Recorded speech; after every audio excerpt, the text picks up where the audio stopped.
Good morning, ladies and gentlemen. Today we're here at one of the newest Mercedes-Benz dealerships in the country. It's a cold November morning, but we're gonna get it. We're gonna get in here and we're gonna try to see if we can find somebody to tell us what it takes to get chosen to work here.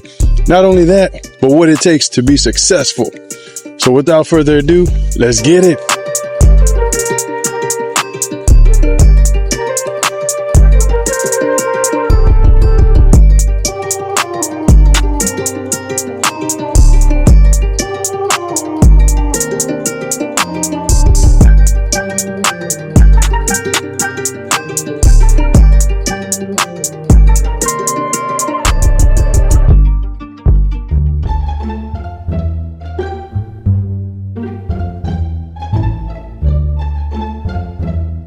Like there's nobody here today. Alright, we're gonna see if we can find somebody. Give us some advice. This is beautiful, guys. Talk about state of the art. This is it. Got the clothing section. Got the clothing section right here. Beautiful service department. Got the coffee right here, the coffee bar. I see some people. Let's pull up on them and see if they'll talk to us and give us some advice.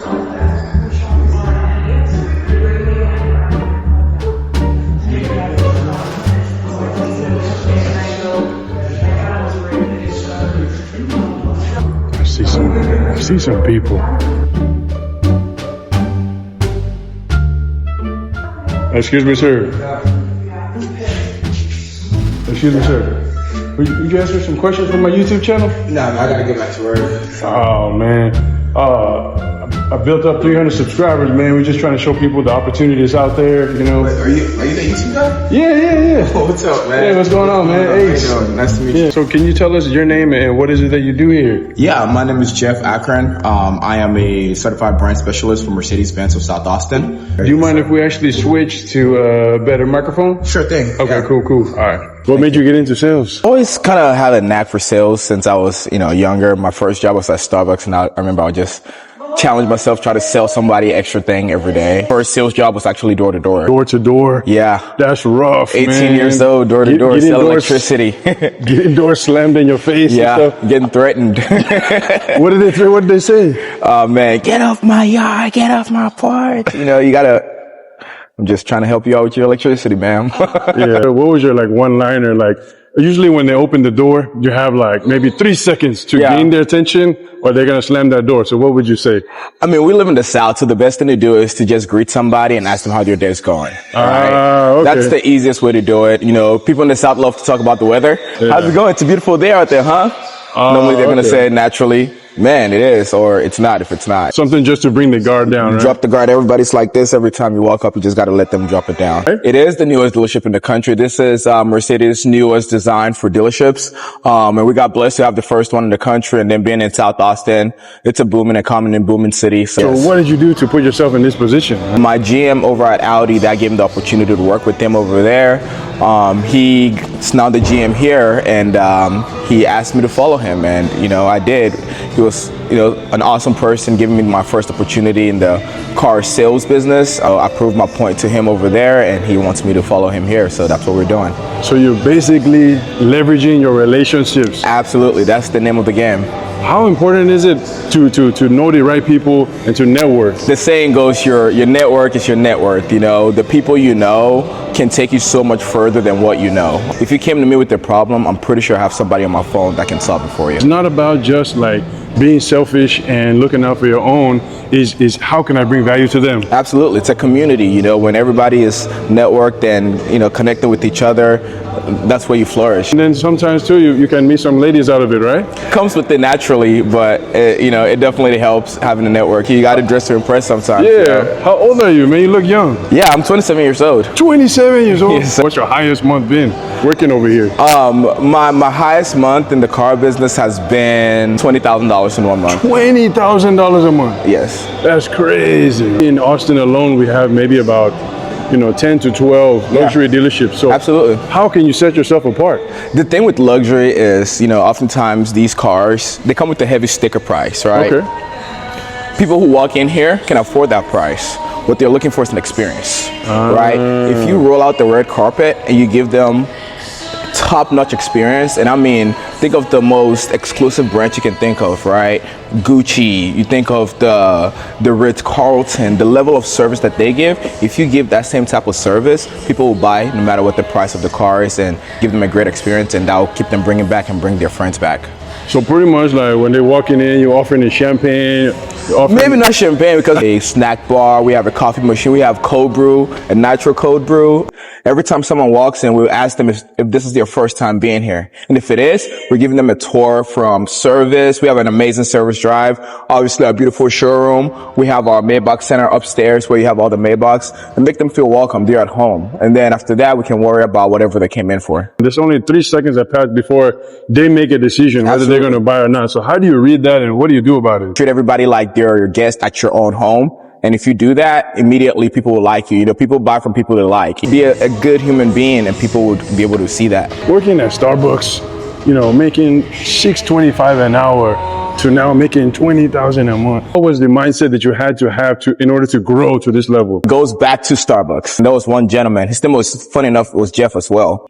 And every day I'd be like, Jeff, what do you do for a living? Eventually, I met a friend who worked for Jeff. That's how I got into the door-to-door sales, actually. You realize how much potential there is in the world, right? Obviously, working at Starbucks and right out of high school or part of high school, you didn't realize what money was and how much money could be possibly made. Back then, hearing $1,000 for a paycheck was the best thing ever. Yeah. You see people making not even 20, 50, 60, 100, 300, and it makes you take a step back and like, how can I get there? We live in America where you have a lot of opportunity and find different ways to get there, and you choose one, you stick to it, and you put your head down, and you eventually get there. It's not just about how much you make, but how much of your paycheck can you save to invest? Right. So when you get your paycheck, every month, what's the first thing that you do? 15% automatically has to go to a savings account, and that savings account actually turns into an investment account. Bills first, that 15% is already gone. It's not my money. It's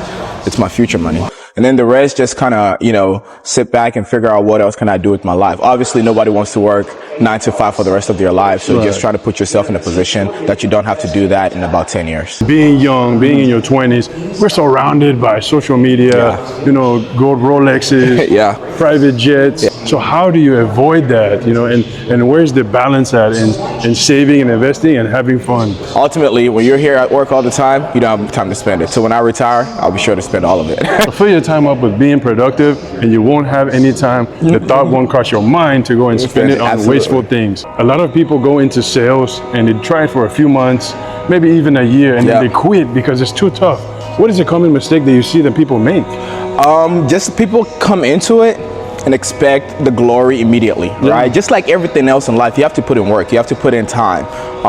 And sales is one of those things you can't really be taught it.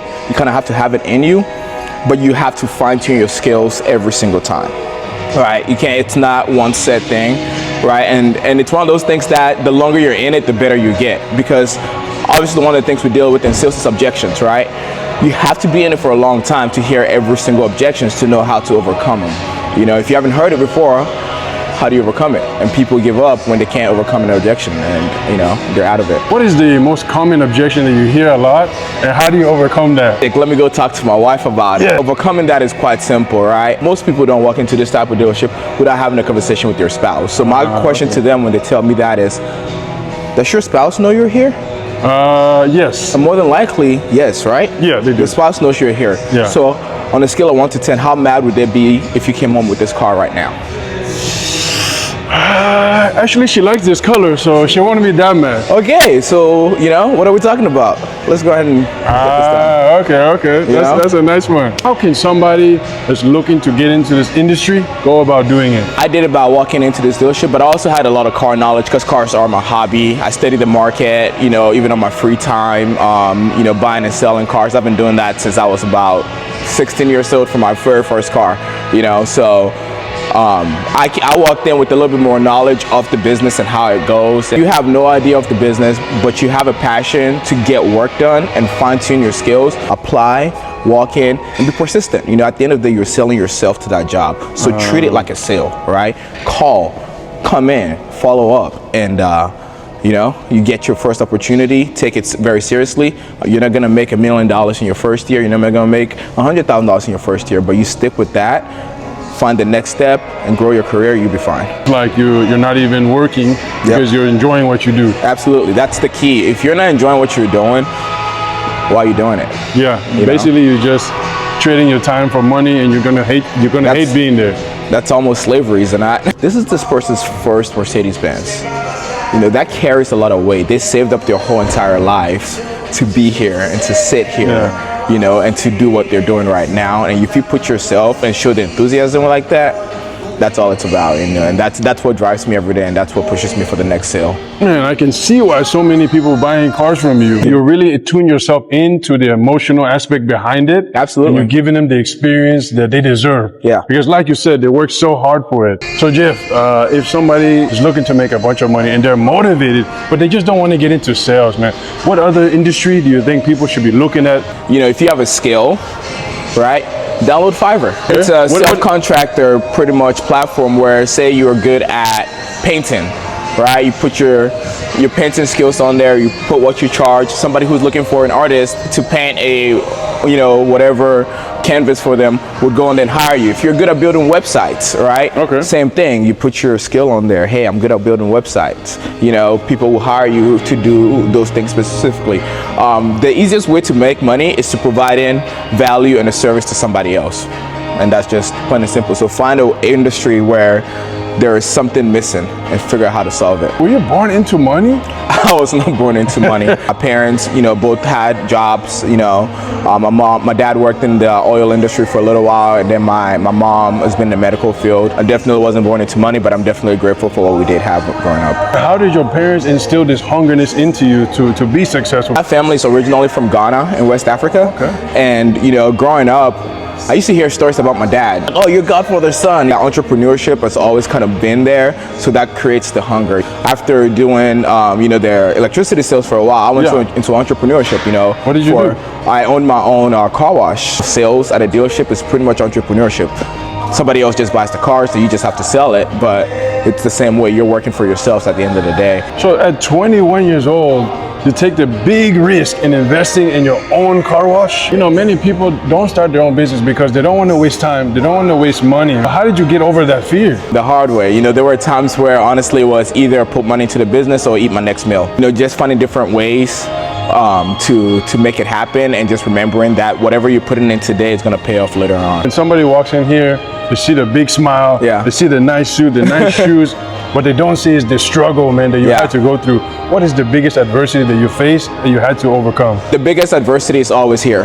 You know, your mental is the biggest thing that anyone can face. Everything, there's a solution to almost every single problem in this world, but up here, it's really a battle with yourself. And there are plenty of times just sitting down, staring in the mirror, and talking to yourself. And what am I gonna do? I don't like where I'm at. What am I gonna do? What am I gonna do? And just kind of overcoming the two. You know, you have the angel and the devil on each shoulder, and like choosing which one to listen to. That's the hardest part. You know, every day when you wake up, you know, you got to go through some type of, you know, personal negotiation. My GSM brand is like the hardest negotiation you go through is not with your customers, with yourself every morning. You know, of like, I'm gonna get up, I'm gonna wake up at the same time, I'm gonna be disciplined and do the same thing, do the things that I know that will bring me success. The stress that you have in your life is not by what has happened. The stress is caused by the way you're thinking about it. Yeah. Is that right? Absolutely. You know, you spend more time thinking about something, you lose a lot of time solving it, right? If you're just dwelling on the negative constantly, you're not going to get anywhere. You know, it takes a lot of energy to think, right? And energy cannot be created nor destroyed. It can only be transferred. So do you want to transfer it into the negative, or do you want to transfer it to the positive? Either way, it's got to go somewhere. If you want to sit there and soak and be sad and be whatever, that's on you. But just know that tomorrow you're going to have to live with the consequences of that decision yesterday. Say it one more time. Energy cannot be created nor destroyed. It has to be transferred. If you could go back to the time where you just come out of high school and give yourself some advice, what would it be? Keep doing what you're doing. Okay. Because at the end of the day, if those decisions I made back then, I didn't make them, I wouldn't be where I am today. Keep doing what you're doing, trust yourself, believe in yourself, and trust that gut feeling. Don't just go out and listen to every finance guru. What Joe said, take what Bob said, and take what Jim said, and you figure out what's the best route to go for you. And at the end of the day, you can't blame Joe, Bob, or Jim. You just have to blame yourself if it goes the wrong way because you chose which way to go. The universe, the stars, the moon, everything is not going to align for you to be able to, tell you this is the time to do it, right? It's when you feel ready, when you, in your heart and in your mind, you're like, this is the time to do it, you do it. And it comes natural. And anybody that has felt that will tell you that. We all have the same 24 hours in each day. Make your own decisions and trust it, but also be ready to live with the consequences of it. What is the blueprint to being successful in today's world? Make yourself resourceful, make yourself valuable, and provide a solution to some problem that someone has. And if you do those things, you'll find a way to be successful. Look for people who are digging for gold and go and provide them a shovel. Exactly. Okay. Exactly. If you can provide them a cat, big old rig machine instead of a shovel, you make more money because then you're going to make their life easier. But stay away from the gold diggers, right? Yeah. They will take, there's signs to look out for them, but hey, if you're a given person and you want to give it all away, by all means, you can give it all away, but come buy a car from me too if you're doing that. What is the sign that the gold diggers give away that you can tell, okay, this person is just interested in the money? You can tell normally by conversation. I'm assuming we're talking about relationships and women, right? Yes, talking about women and men. There's men gold diggers too, right? Yeah, absolutely, there is. There's friends that are gold diggers. At the end of the day, it's through a person's character. You can normally tell the type of person they are just by talking to them from their first initial. If I'm going on their first date, right, and I'm sitting down at the date and we're talking about lifestyle versus who we are as people, it's a first indicator for me personally. I've been around both sides. I've been around gold diggers. I've been around, all kinds of stuff. And at the end of the day, just trust yourself, have a good conversation, and you'll be able to tell. It's very clear. It's in their personality, So Jeff, I'm sure you've read in hundreds of books, man. Out of all of them, what's been the book that's had the most impact on your life? Oh man, it was a book I read, and when I was a teenager, my dad has always kept a copy of this book, and I actually a few months ago reread it again. It's called The Energy Bus, right? And it talks about, taking the energy that you have in you, right?